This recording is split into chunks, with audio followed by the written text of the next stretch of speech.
Hey you guys, it's Peter, and welcome to my channel, Peter Likes Books. And yes, I am back for another book vlog. I finished not one, but two books last night. One was a novella.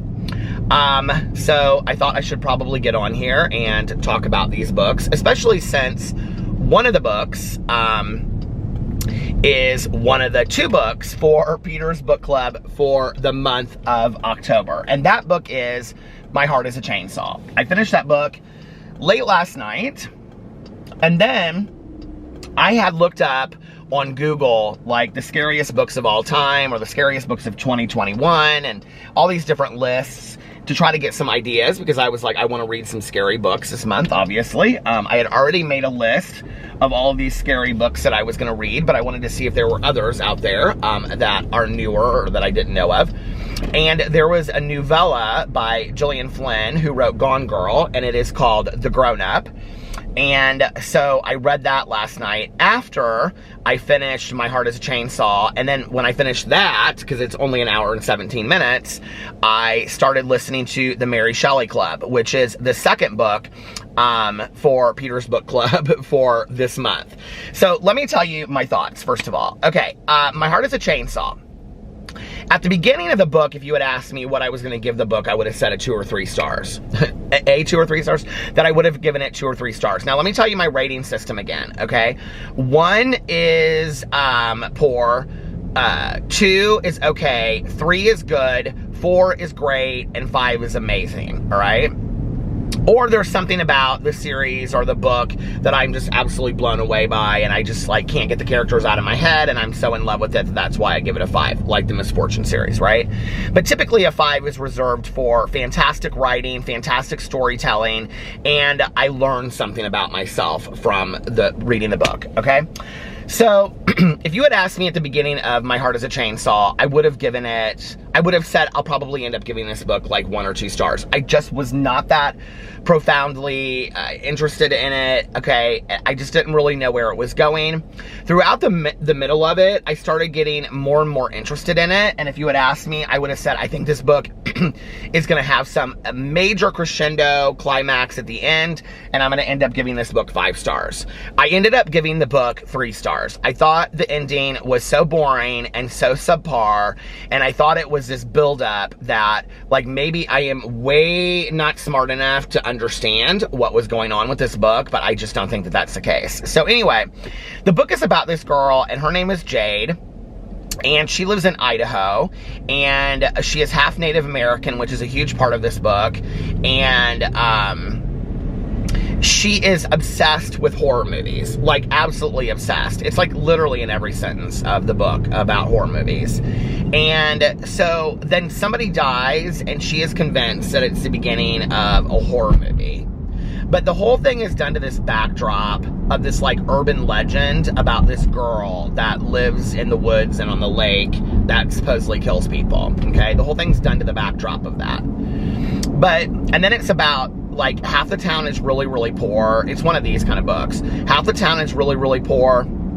And then there's this group of financiers that, like, move in, and they're building, like, a neighborhood called Terra Nova with 10 houses. And it's like, super wealthy area. And she meets the daughter of one of those people, and they kind of like strike up, I wouldn't say necessarily a friendship, but Jade becomes convinced that this girl is the final girl. And so she's trying to educate her on what she needs to know because of all these murders that these deaths that keep on happening. So the whole time that you're reading the book, you don't know if they're actually murders or if they're actually just like deaths that happen by accident. Like, this guy dies and it was a bear attack. It's out in the middle of the woods, right? So they say it's a bear attack, but you don't know. And then another one's a boating accident. And then, like, every death that occurs, there's like a reason behind how it happened. She's convinced that it's the slasher. She talks about the slasher in here, and she's trying to figure out who the slasher is. But, okay, here's the thing.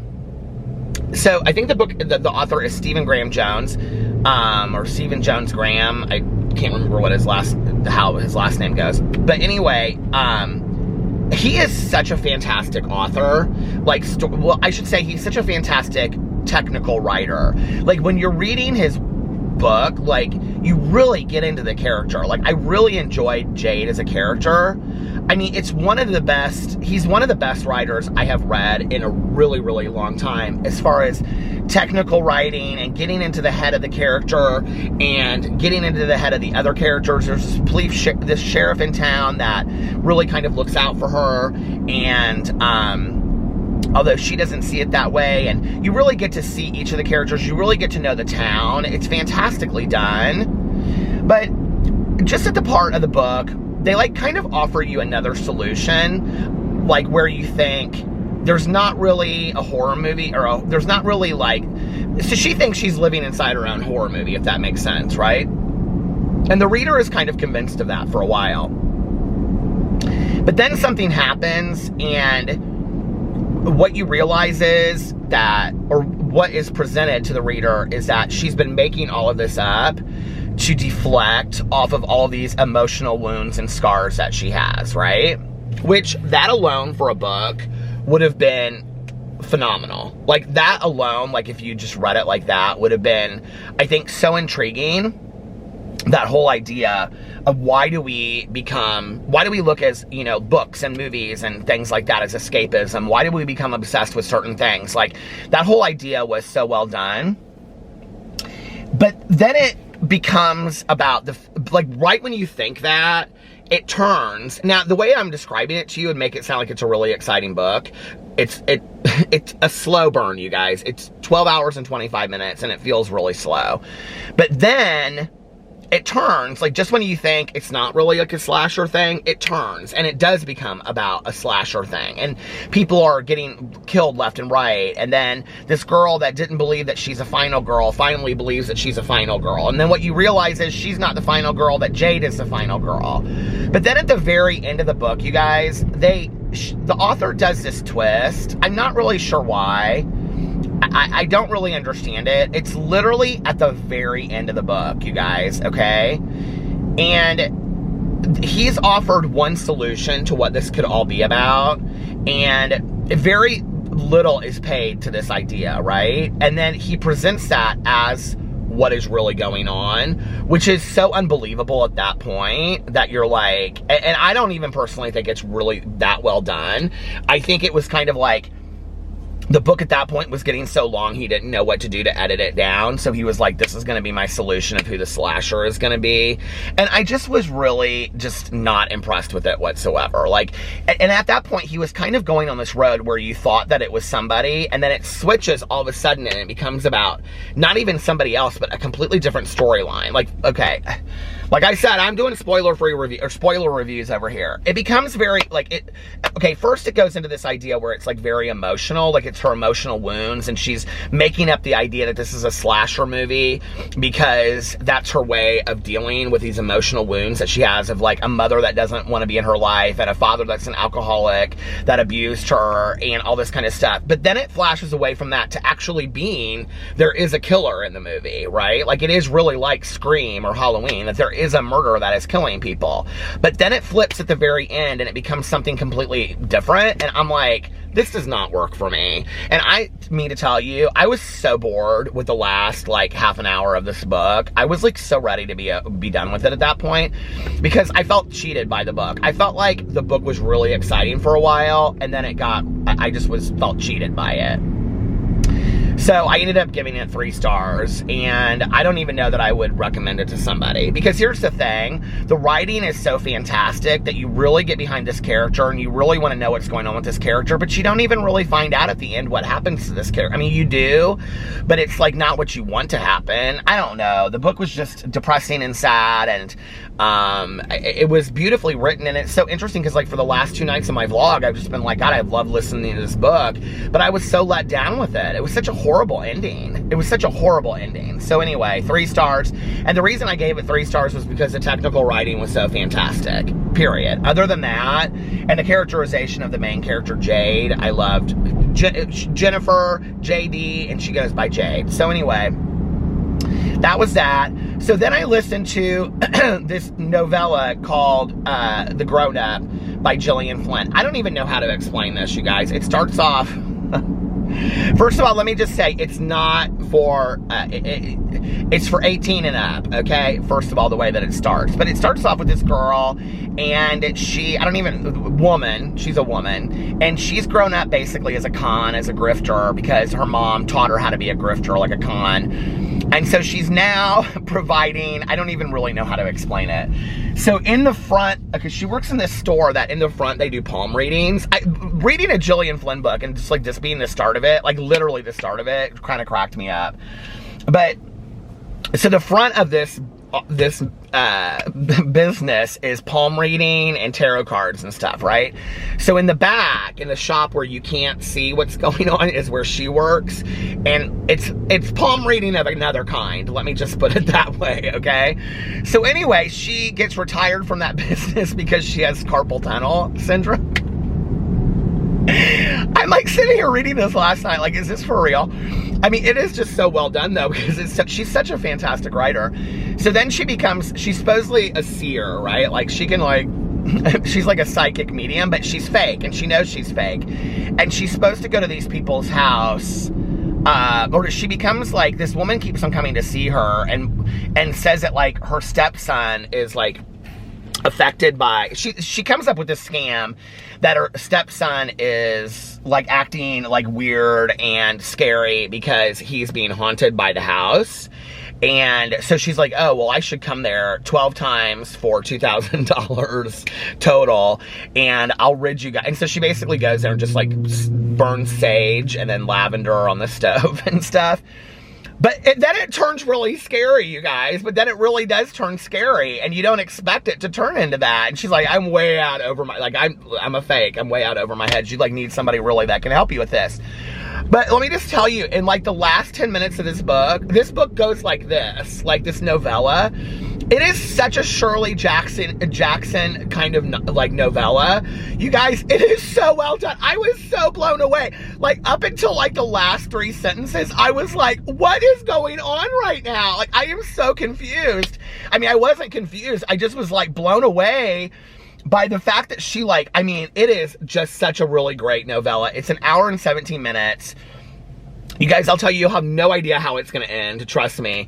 It was $7 on Audible. I paid for it. I'm glad I mean, $7 is a lot, but I'm glad I paid for it. It was worth every cent. So, The Grownup by Gillian Flynn. I listened to that last night. I would highly recommend that. Plus, it is narrated by somebody that I love the narration by, and I can't remember who it is now, but it's one of my favorite narrators on Audible. And then I started the Mary Shelley Club by Goldy, which is the second book for Peter's Book Club for the month of October. And I have to say, like, already, like, I'm an hour into it. I'm really enjoying it. I mean, it's very much a young adult teenager book. It starts off with this girl, and it was funny because we had just watched this weekend. We wanted to see Malignant on HBO Max, but apparently they've taken it off of there, you know? So, screwed my plans for the weekend. But anyway, so we were like looking for a movie to watch, and I saw that the movie that they adapted from Stephanie Perkins' book, There's Someone Inside Your House, was on Netflix. So I was like, we watched the trailer, and Alex thought that it looked good, and I was like, do you want to watch this? And he was like, yeah. So we watched it. I have to say, I was pretty impressed with it. I don't remember the book that well, except for that I do remember that it didn't get great reviews, and I actually thought the book was really good. The ending of the book is somewhat similar, but the book and the movie are so completely different, you guys. Like, they're nothing alike at all, I don't think.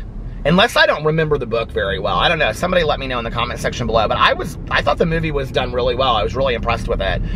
But, you know, it's very much one of those teenage movies, like I Know What You Did Last Summer of the old days, which I know that they just brought back. That was a Lois Duncan book from back in the day, but they just brought it back, and now it's a TV show on Amazon Prime. My husband watched the first 2 episodes last night. He said it was really dark. He said it wasn't super scary, but it was really good. So I'm going to start watching that as well. What was I going to say?